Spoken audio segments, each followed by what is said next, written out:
Now that we've talked about the concepts behind spanning tree protocol, let's get it set up. We're going to take a look, first off, at our new network diagram. We're going to enhance what our network diagram looks like, add some redundant connections. Then we'll look at the current spanning tree protocol configuration. Because it's already running on all Cisco devices, let's see how it ran by default. Then we'll tweak it, we'll tune it, we'll make it more efficient, and then we'll do some tests. I'm going to do some ping tests and pull some links and see what happens and how long spanning tree takes to fail over. Now, before we get going into the material, I have to show you something. I have to show you this most amazing, coolest thing I've ever owned in my life. You may have heard of the Apple iPhone, right? Well, I got one, and you got to see it. You got to see this picture I just took of it. It is the biggest waste of time I have ever had, but I love it, and I can't stop using it. Look at what I'm doing. This is an Apple iPhone, right? It is SSH'd into a Cisco firewall. Look at this. I went into privilege mode, enable. I typed in my password. I got into global config mode from my phone. Isn't that awesome? I could fix a network issue from a red light on the road, or a green light for that matter. Why not? So, anyway, this thing is great. I'm telling you. There's hundreds of programs for it, and you can get all kinds of like network sniffers for it. It's amazing. I haven't figured out how to connect the console cable to it yet, but that's my latest cool thing. Okay, let's talk about STP. So I've made some slight changes to this network diagram since the previous video.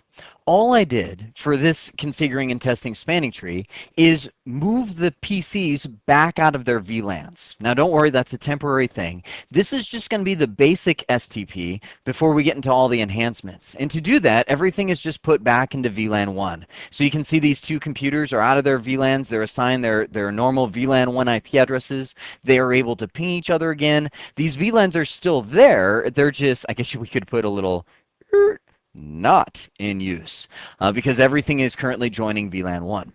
Now, in order to set up redundancy, what I did was connect a crossover cable between switch 2 and switch 3 on fast Ethernet 0/24 on both of them. Now, what that does is create a redundant link, so if switch 1 goes down, switch 2 and switch 3 can still communicate, and the PCs can talk, they can still at least get across the WAN link and so on. They'll just lose connectivity to whatever switch 1 was connected to. But when I introduce that link into the picture, we now have a loop in the network. So spanning tree needs to jump in and block one of these connections. But before we can determine which one it's going to block, we have to telnet in and do some show commands to find out who the root bridge is. So let's do that. I'm going to take you to the let's just start on switch 1. That's our core switch. So I'll take you to switch 1 and type in the show command. You can just type this in from any switch that's running spanning tree. Just type in show spanning tree. You could also type that from your Apple iPhone if you wanted to. All right, I'll stop. You can see I'm going to stop the output right there. You can see we have VLAN 1 running right now, and it gives some information about spanning tree. It says spanning tree is enabled, protocol IEEE, meaning it's industry standard. Underneath here, you'll see it divided into two sections, root ID and bridge ID. This right here is the information about the root, meaning the root switch currently has the priority 32,769. It currently has the MAC address 008, there's the MAC address. It currently costs 19 to reach the root bridge, and I'm going out port fast Ethernet 0/11 to get there. As a matter of fact, if you glance down at our interfaces, you can see fast Ethernet 0/11 is designated as the root port. Okay. So all of this information right here is information about the root bridge. This is information about switch 1, the switch that you're currently on. You can see the bridge ID is this. The MAC address is this. The hello time, meaning how often is it saying hello and checking the spanning tree topology. This is actually how often it's sending out BPDUs to say, hey, is there a loop in the network? Once every 2 seconds. Because to a switch, that's not a problem. There's tons of bandwidth to use. So it's always checking to see if there's a new loop in the network. So this is the divide between the two. Now you might remember that I said the default priority on every switch is 32,768. That was from the previous video when we talked about the concepts. Now, Cisco switches run a special version of spanning tree we're going to talk about in the enhancements called per VLAN spanning tree. So what it actually does to enhance it is add the VLAN number, they call it a system ID extension, to the priority, and so all the switches that are in VLAN 1 have 32,769 as their priority. If you were in VLAN 10, you would have 32,778, which would be the priority plus 10 more. So it always adds the VLAN number, but it's the same thing. All the switches are tied on their priority, so it's using the MAC address to find out to break the tie and determine the root bridge. So while it's all fine and dandy that this has told us, hey, this is the root bridge, I mean, how do you know who has that MAC address? Well, it's time to trace some cables.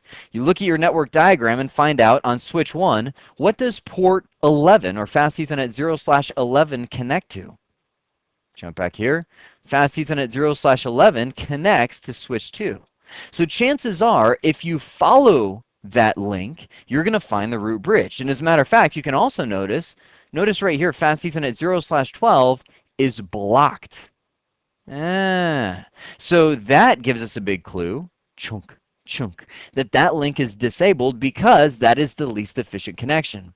So the two active links right now are these two. So you can kind of see and diagnose what spanning tree is doing. Now the problem is the 3550 is our core. We want that to be our root. It's the bigger switch. But switch 2 became the root just because it has an older MAC address, an older manufacturing date. So that's the one that is currently active right now as the root bridge. So, well, actually, let's jump on over to switch 2 and just verify from there. I'm going to type in show spanning tree on this switch. Look at that. VLAN 1 root ID, this is the root information, and it says right there, it's very blatant, this bridge is the root. You can look below and see that the MAC address of the bridge ID, which is this switch, matches the MAC address of the root ID because they're one and the same priority, same MAC address. Notice every single port is considered designated because the root bridge never blocks its ports. So as of right now, this switch, switch 2, is our root, and that's why it makes sense that this link over here ended up being blocked. Now, when comparing switch 3 and switch 1 must have an older MAC address than switch 3 because it blocked its side of the connection. Let me show you what I'm talking about. I'll jump over to switch 3 and do a show spanning tree. And you can see, from switch 3's perspective, it's like, hey, everything's great. Root port, we've got designated ports all down here. This is what I was talking about in the previous video, that sometimes it's difficult to determine who's blocking their interface because from switch 3's end of the picture, it's saying, hey, I'm great, because only switch 1 has blocked its interface. Okay, so that's the idea. We've verified that spanning tree is operating. It's not operating efficiency because the wrong switch got elected as the root. So how do we change that? Let me show you the one major command of spanning tree. If you want to run nothing but standard spanning tree, this is the only command that you'll need. However, in modern times, most people will apply some of the spanning tree enhancements that we'll talk about in the next video. But this is it. We want switch 1 to be our root, right? So I'm going to go up to switch 1. Let's do a show spanning tree there one more time, just to verify that as of right now we have somebody else is the root, and we know that is currently switch 2. So I'm going to go into global config mode and type in spanning tree followed by VLAN 1 because we're modifying spanning tree for VLAN 1. Everything in this network is running VLAN 1 as of right now. So spanning tree VLAN 1, I'll hit the question mark. The key that I'm looking for, well, I can do it one of two ways. I can type in root space and then choose my primary or secondary. If I type in primary, it will lower my switch priority to the IEEE recommended value. The IEEE is the standards body who created spanning tree. They're going to set it to a recommended value that they say should be the primary root. The secondary root could be a backup.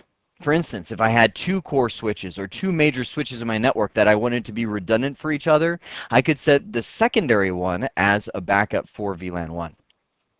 So I'll show you the other method in just a second, but let's go back and do a show spanning tree and hit enter and notice what happened. The priority, not the MAC address, the priority on my switch was decreased. It went down to 24,577. Again, there's that nice dart on the dartboard, right? And just, that's a good recommendation. So that is below the 32,769 that everything else is in the network. So immediately this switch now becomes the root. Notice we have designated ports on every single one. All of them are forwarding except for the one that was blocked. It's currently in a state of learning. If I hit the up arrow again, now you can see it's forwarding. I'm actually going to show you what all these states are in just a moment too. So this is now the root, which means the switch 2 over here, let's adjust our diagram. This is now the root. Switch 2 must have been bumped down, so let's hop over to switch 2, do a show spanning tree. And sure enough, you can see switch 2 is no longer the root. It's pointing to the root bridge, which has that better priority right there, which is currently switch 1. Notice its ports. It has 1 root port, 2 designated ports. So just guessing, well, very, very confident guessing, I can say that switch 3 must have blocked that interface, fast Ethernet 0/24 on that side, because since this one has all forwarding ports, there has to be a blocked port in the network, so switch 3 must have been it. And you can see it right there. Fast Ethernet 0/24 is currently in a blocked state. So that is setting the root bridge to switch 1, and that's what you want to do in any one of your networks. Spanning tree is so easy to forget about. You get involved in all kinds of, complex configurations, and you're setting things up and things aren't working, and you're working through the night on this brand new network, and you get everything set up and you're like, I'm going home. And you forget all about spanning tree. It's one command. But if you forget it, the network will never really run as well as it could because it's not going to be set up using the most efficient root bridge possible, and it'll just be running slow. And sure, everybody's going to get used to it, and they're going to be like, well, I guess the network is just that slow, and life goes on, not realizing all along that you could have a much faster network if you would just have the root bridge set correctly. Now let me show you the other way to do it. That was using a handy keyword, which was the spanning tree VLAN 1 root primary. The other way that you can set the root bridge is to type in spanning tree VLAN 1 and set the priority. This will manually allow you to type in the priority of spanning tree, which this is the value right here that it came up for us with when we went in and typed in the primary. So notice right here it's saying you can use any value from 0, where 0 is obviously the best, all the way up to 61,440, but you have to use increments of 4,096. I don't know. I know you're thinking, why did they do it that way? Just because they did. So that is the range of the priorities that you can have, all in increments of 4,096. So you could use 0, 4,096, 8,192, and just keep adding 4,096 to find out all the different values. So if you wanted to, you could actually set it down to 0 to make sure that this one always becomes the root. By the way, that is a known hacking method. I should mention this. You can set up, so let's say this guy in his cubicle is a very angry person who wants to try and destroy your network. He could plug a managed switch, meaning a high-end switch, into the network cubicle wall jack and type in spanning tree VLAN 1 priority 0 to where his switch becomes the root bridge. And then everybody points to that cubicle as the center of the network, and the whole thing just starts going really slow because it's going through a cubicle wall jack to do most of its connectivity. So there are actually methods out there that you can put in. It's actually known as root guard and BPDU guard and things like that. Those are security systems that you can turn on that if somebody plugs in an unauthorized switch that tries to do that, it will shut their port right down. Ha, take that. All right, so we've got the root bridge set up. Now I want to show you a failover. Actually, let's jump back to the topology here. I'm going to show you what I'm going to do. As of right now, we've determined that switch 1 is the root bridge because that's what we set it to. This port and this port are forwarding. This link is blocked. It's set as the backup connection should any one of those links fail that Spanning Tree is managing. So here's what I want to do. I want to initiate a ping, a continual ping from, let's see, I'm sitting on this PC right now, so I'll do a ping from this PC to this PC that's constantly going. Once that ping is going, I'm going to disable, we'll just say this link right here, shut it down, so that it is no longer operational. I want to see how long Spanning Tree takes to detect that problem and then activate this switch link. You ready to watch? Here we go. Let me bring up the command prompt first. And I'm going to type in ping. Actually, let me just verify which one I'm on. ipconfig. This is, let me just scroll back up, the 192.168.1.50 PC, which is the smiling PC down here. And I'm going to shrink his window down about that big so we can have the config window at the same time. And I'm going to type in ping 192.168.1.20-T, which is a repetitive ping, meaning it's going to go nonstop. It's just going to keep on pinging. All right. So that's going where we're now actively pinging that workstation. Let me bring up, actually slide it up here, this configuration window, which is switch 1. Now let's see if I can still see my network diagram. Switch 1 is, I'm going to shut down Fast Ethernet 0/12, which will disable the active link that's currently working for Spanning Tree. I'm going to keep these both in the window right here. So let me go into Interface Fast Ethernet 0/12 and do a shutdown. All right, it is shut down. The pings have now stopped. Notice the connection's timing out below. I'm going to, let me just hop on over to switch 3. I'm going to do a show Spanning Tree right now. Notice oops. Notice what mode. I don't know if you caught that before. It was in, look at this, we're down. The network's down right now. It was in listening mode on that backup port.